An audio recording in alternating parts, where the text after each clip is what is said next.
Hello guys, bersama saya lagi dalam Alright Nopa Channel terkini ya perkembangan lawatan rasmi Datuk Seri Anwar Ibrahim, Perdana Menteri kita yang ke-10 ke negara Jerman, sahabat-sahabat semua.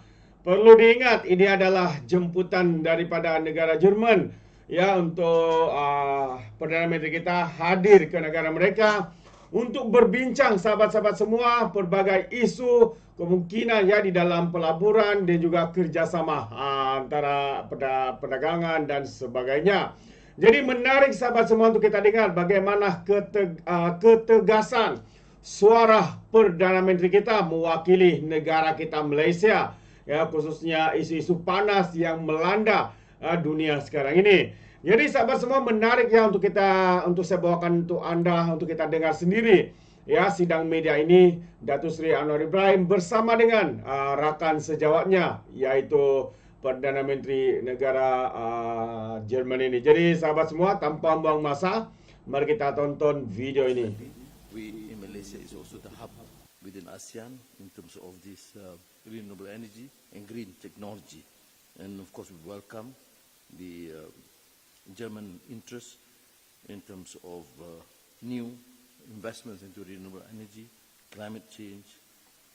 We have, of course, took this opportunity to discuss, and I appreciate the candor, willingness of Chancellor to deliberate on many issues. Sometimes we have slight differences, but I think there's trust of the issues like the war in Gaza. We do agree cessation of hostilities, immediate ceasefire, and accord humanitarian assistance to the people of Palestine, particularly in Gaza. Of course, we do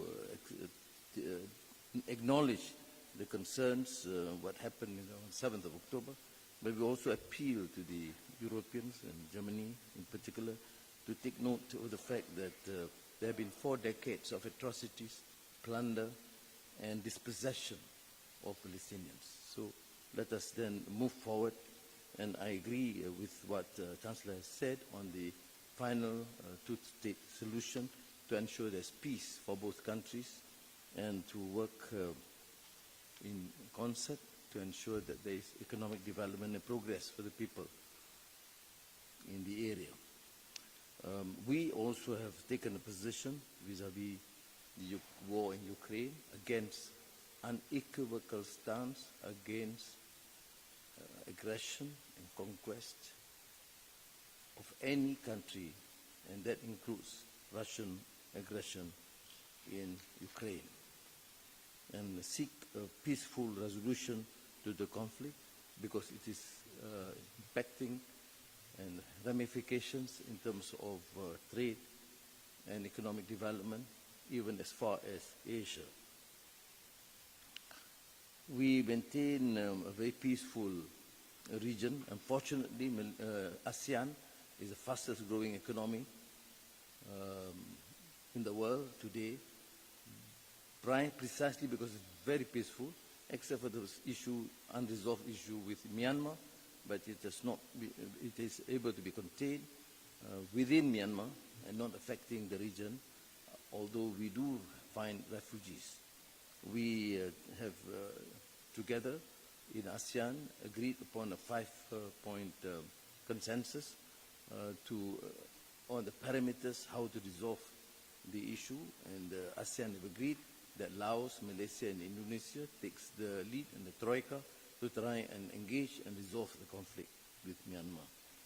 And other issues, of course, with China and the South China Sea, I've assured the Chancellor that we are engaging well with China. We have not encountered any serious issues, although we maintain our right as an independent, and I always say a fiercely independent country, although it's a small country, but we reserve our right to engage with most countries, particularly to ensure that the people of Malaysia would benefit from this sort of mechanism and collaboration.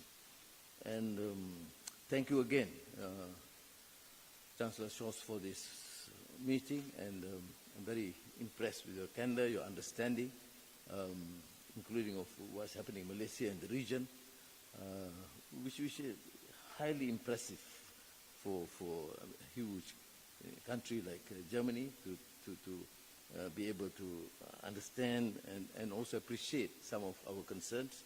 And I look forward to greater collaboration, enhancing not only trade investments, but to strengthen the bilateral relations in all fields. And I told him that including the study of Goethe, which is now gaining interest in Malaysia. Thank you.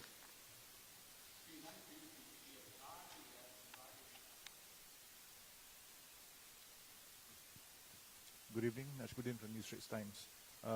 My question is for Datuk Sri Anwar. Can you share a little bit with us on the latest progress and developments on trade and investments by Germany to Malaysia? And perhaps can you also elaborate somewhat on the administration's challenge with regards to the shift towards renewable energy in Malaysia? Now, for His Excellency, Canselor Scholz, the question is, you had in 2022 spoke of a Zeitenwende to signify a shift in the German foreign and security policies. But with your greater focus now on Southeast Asia, or rather ASEAN context in general, how does Germany view Malaysia in terms of bilateral importance, trade, as well as on regional issues? Thank you. Well, within European Union, Germany, of course, our largest trading partner, and you have invested a substantial amount, close to $15 billion. And in our discussions, as I've mentioned in Finion and many leading German companies, I'm, of course, extremely glad that they have chosen Malaysia to be an important hub, center of excellence, training, and important hub in the region. So I look forward to further collaboration in this subject. Although we have also said that training should be the focus. We have 1,000 students here throughout Germany. You have a few hundred in Malaysia, which is something welcome. But of course, working with many of the German companies for training and for initial exposure. In terms of renewable energy, that has been our thrust, our focus now. And we are fortunate because we're strong in solar, strong in green, and strong in terms of our capacity to export renewable energy, which we have done so to the capital of Indonesia, the new capital, to undersea cable, Green Energy to Singapore, and one dedicated to Peninsula Malaya. So it's a huge potential. That is why you can see this mushrooming of data centers and AI into the region in Malaysia. Schönen Dank für die Frage. Zunächst mal, die Zeitenwende liegt in dem russischen Angriff auf die Ukraine.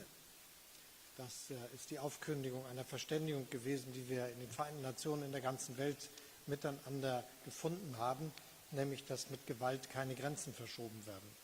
Und der russische Angriffskrieg hat genau das zum Ziel, das eigene Territorium als großes Land auf Kosten des Nachbarn zu vergrößern, mit einem furchtbaren Krieg.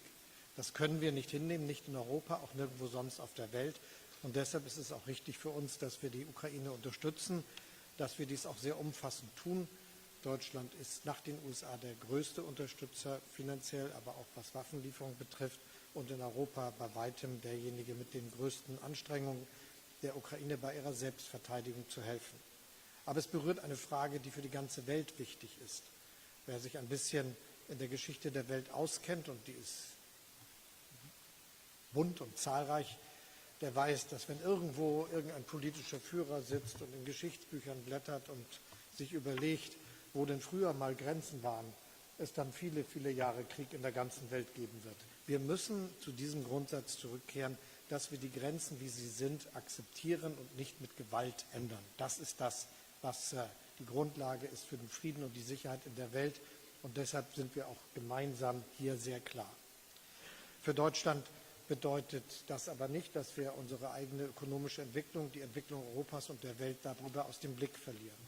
Und wie Sie vielleicht schon gemerkt haben, spielt gerade für die von mir geführte Regierung und für mich als Kanzler Deutschlands es eine große Rolle, dass wir jetzt einen neuen großen Anlauf nehmen, die Beziehungen zwischen Nord und Süd neu aufzustellen, dafür zu sorgen, dass wir auf Augenhöhe miteinander kooperieren in politischer Hinsicht, dass wir gemeinsam an der Zukunft der Welt arbeiten, aber dass wir auch alles dafür tun, dass die ökonomischen Wachstumsmöglichkeiten und Potenziale vieler Regionen in der Welt auch maximal ausgeschöpft werden.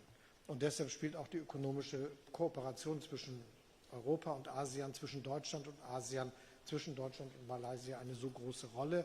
Und wir wollen gerade in den Feldern, die wir eben hier schon benannt haben, vorankommen. Die erneuerbaren Energien sind dabei ganz zentral. Wir wissen, wir müssen den Wohlstand der Menschen in der Welt steigern. Milliarden Menschen wollen einen ähnlichen Wohlstand haben, wie er für viele in den Ländern des Nordens schon möglich gewesen war in den letzten Jahren.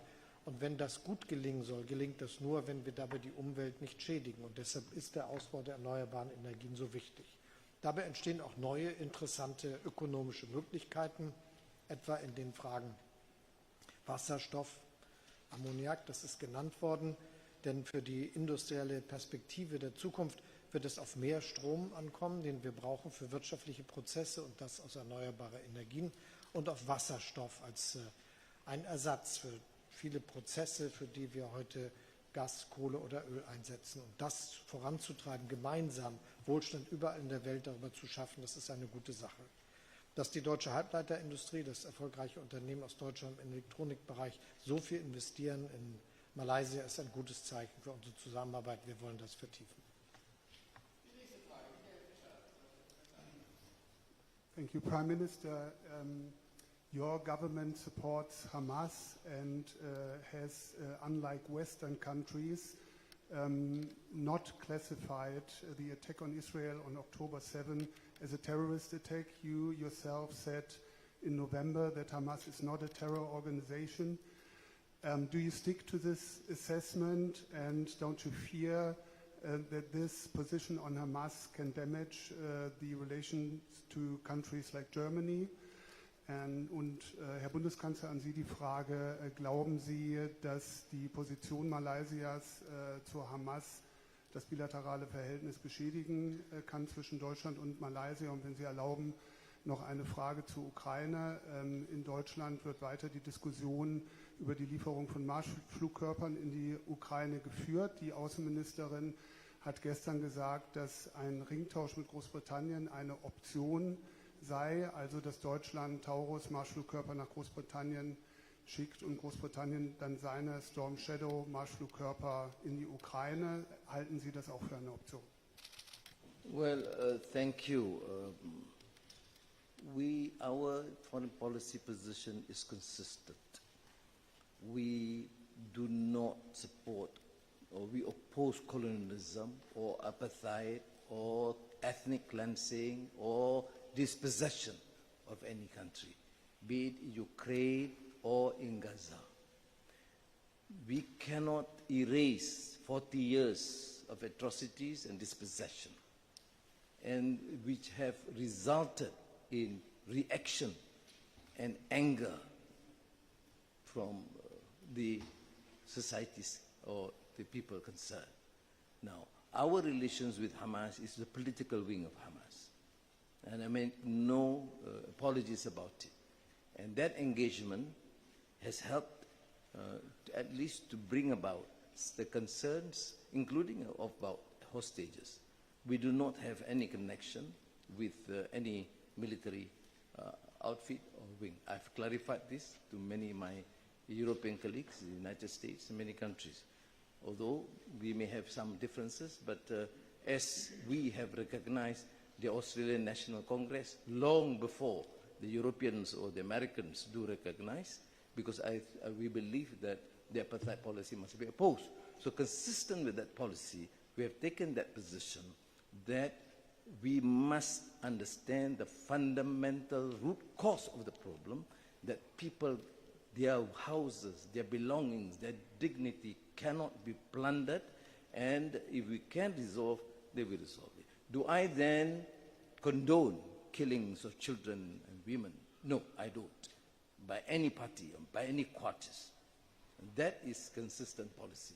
But what I reject strongly is this narrative, this obsession, as if the entire problem begins and ends with the 7th of October. It did not begin with the 7th of October and did not end with 7th of October.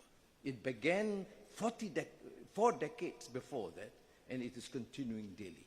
But having said that, my conclusion, as I've said to Chancellor, is this. We move on. We have a problem right now. Do we discuss history? We discuss past atrocities? Or discuss how to resolve the problem now? The problem now means cessation of hostilities, stop the killings now, and then the entire international community, Germany, Malaysia, and the neighbors, make sure that there's no more violence perpetrated by any group against the Muslims or Jews or Christians. They must be allowed to live in peace. Thank you. Ich habe es eben schon gesagt und wiederhole es gerne noch einmal. Deutschlands Position ist klar. Israel hat jedes Recht, sich gegen den terroristischen Angriff der Hamas zu verteidigen. Und das haben wir in den letzten Tagen, Wochen und Monaten immer klar gemacht. Und dabei bleibt es auch. Darauf kann sich auch Israel verlassen. Gleichzeitig haben wir klare Positionen für die weitere Entwicklung. Und die sind ja benannt. Ich will das noch einmal sagen. Wir wollen, dass mehr humanitäre Hilfe nach Gaza gelangt. Wir wollen, dass die Geiseln freigelassen werden, bedingungslos. Wir wollen, dass es keine unnötigen Opfer gibt. Und deshalb haben wir sehr klar gesagt, welche Formen der militärischen Kriegsführung mit dem Völkerrecht vereinbar sind und was wir schwierig finden. Ich habe mich zur Rafah geäußert und zur Notwendigkeit einer langen friedlichen Perspektive mit einer Zwei-Staaten-Lösung, die es möglich machen, dass Palästinenser in Gaza und Westbank friedlich leben können, in einem eigenen, selbstverwalteten Staat, neben Israel als Demokratie in der Region, wo die Bürgerinnen und Bürger Israels sich auch auf uns verlassen können. Das ist die Perspektive, für die wir arbeiten und um die es jetzt geht. Und deshalb ist das etwas, wo wir trotz der unterschiedlichen Bewertung über die konkrete Frage ansonsten dafür arbeiten, dass es eine friedliche Perspektive gibt, was notwendig ist. Was ich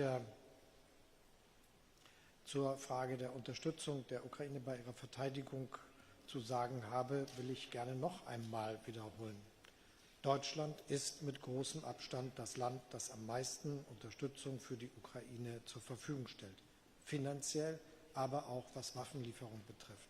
Alles zusammen an bisherigen Lieferungen und zugesagten Lieferungen geht es um 28 Milliarden Euro, 30 Milliarden Dollar. Das ist eine erhebliche Summe und wir haben alles mobilisiert, damit die Ukraine von uns die notwendige Unterstützung bekommt, mit Munition, mit Artillerie, mit Panzern, mit Luftverteidigung aller verschiedenster Art, die auch hocheffizient ist und sehr geschätzt wird. Und unsere Unterstützung ist verlässlich und kontinuierlich. Die Ukraine weiß das und wir hören immer wieder, wie sehr diese große Unterstützung dort auch geschätzt wird. Was das eine Waffensystem betrifft, bin ich der Meinung, dass es nicht angesichts seiner Wirkung, angesichts der Art und Weise, wo es eingesetzt werden kann, nicht ohne Kontrolle genutzt werden kann, dass aber eine Beteiligung deutscher Soldaten nicht vertretbar ist, auch nicht von außerhalb der Ukraine und habe deshalb gesagt, dass ich nicht den Einsatz für vertretbar halte und dass es deshalb weder um direkt oder indirekt geht, sondern darum, dass wir klar sind, was diese konkrete Frage betrifft. Und meine Klarheit ist da. Das ist meine Aufgabe als Kanzler, als Regierungschef hier, mich präzise zu äußern und keine missverständlichen Erwartungen zu wecken. Und entsprechend klar sind auch meine Antworten.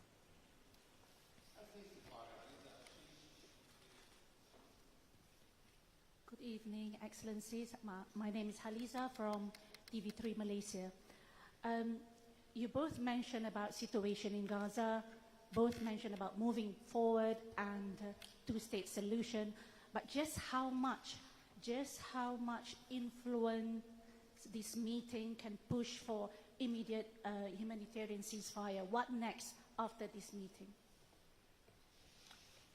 Well, Germany is an important country. Europe has established good relations with Israel, and we have slightly better relations with Palestine, both the Palestinian Authority and even the political wing of Hamas. of course, it's our duty, and of course with the other countries, United States and Arab countries neighboring Palestine and Israel, to do the utmost. We will have to be more positive in this direction. Situation, of course, is chaotic, is uncertain, I admit. I don't think it's an easy resolution. It's not only a tough stance of the Palestinian fighters who have been who suffered immensely, but also a very tough stance by the Netanyahu government. So we will have to endure this exercise because there's no other solution to stop the killing of innocent civilians on both sides. The only solution for now is a permanent ceasefire and an ultimate solution of a two-state solution. And this can be done if the international community have the courage and the commitment. I have said that sometimes we feel highly, depressing when you realize there's somewhat like a moral abandonment of this case because there's not a quick resolve, full commitment, a consistent one by all countries just to stop, the war and find a solution. I'm sure the international community still have the edge, which means both in the Middle East, Middle Eastern countries, and Europe, United States, and the international community. Thank you. Wir hätten uns alle gewünscht, dass mit dem Beginn des Ramadan auch ein Waffenstillstand, der länger anhält, begonnen hätte, der mit der Freilassung der Geiseln durch die Hamas verbunden gewesen wäre und auch mit einer Ausweitung der humanitären Hilfe, die nach Gaza gelangt.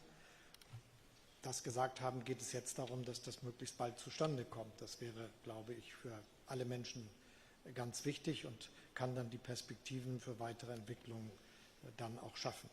Und darum geht es jetzt. Da sind wir einig mit allem, was wir tun, mit der amerikanischen Regierung, mit der Europäischen Union und auch überall in der Welt versuchen viele, wir haben es hier gehört, aber auch die Nachbarstaaten in diese Richtung zu arbeiten.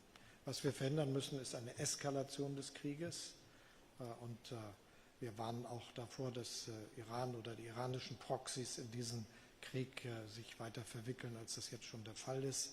Das muss jetzt bald gelöst werden. Und wie gesagt, wie das gehen kann, ist etwas, über das für mich, für die Europäische Union, für die USA, für viele andere große Klarheit existiert.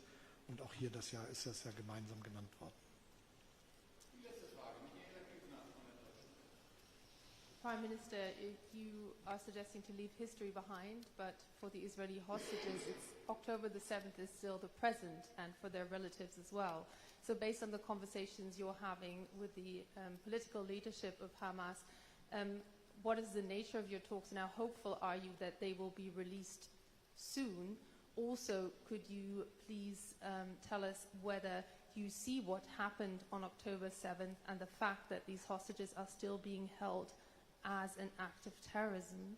And Chancellor Scholz, you recently met the Pope, who caused great controversy over the weekend with his comments about hissing a white flag, which was understood by Ukraine as the Foreign Minister put it, a behavior he accuses the Church of now having as it did at the beginning of the 20th century, so insinuating its non-action over Nazi Germany.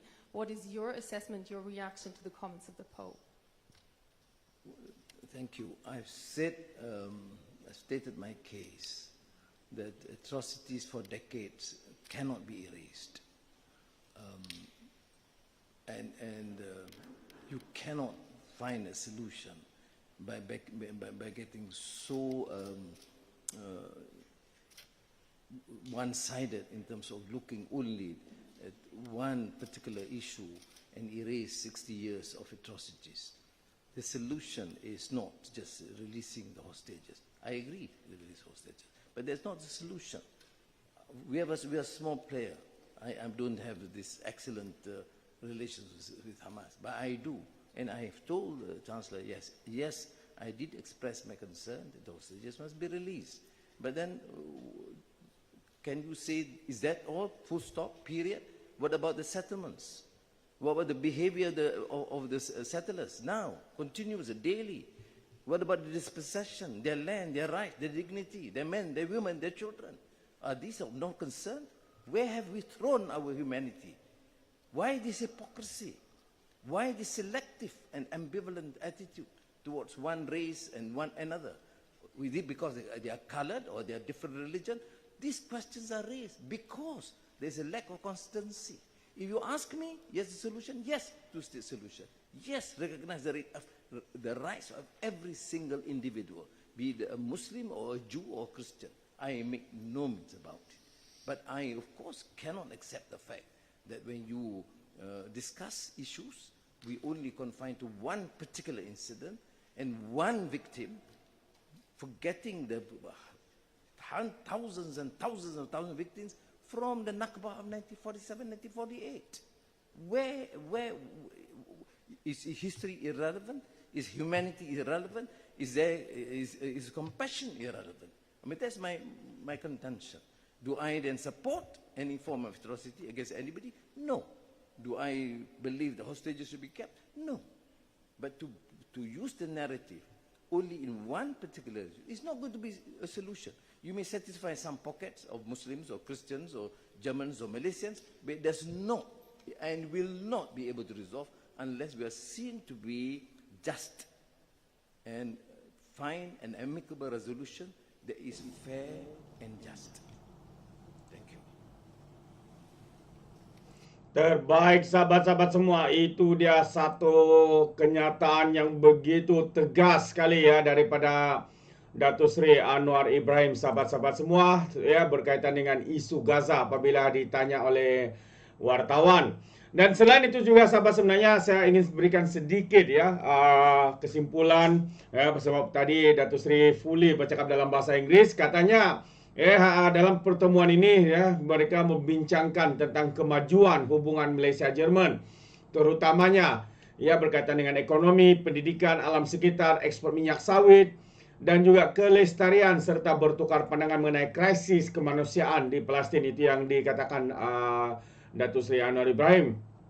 Dan menerusi pertemuan ini juga, Malaysia berharap dapat menjalinkan kerjasama yang lebih luas ya, bukan saja dalam meningkatkan perdagangan dan pelaburan, malah untuk memperkukuhkan hubungan dua halah dalam semua bidang.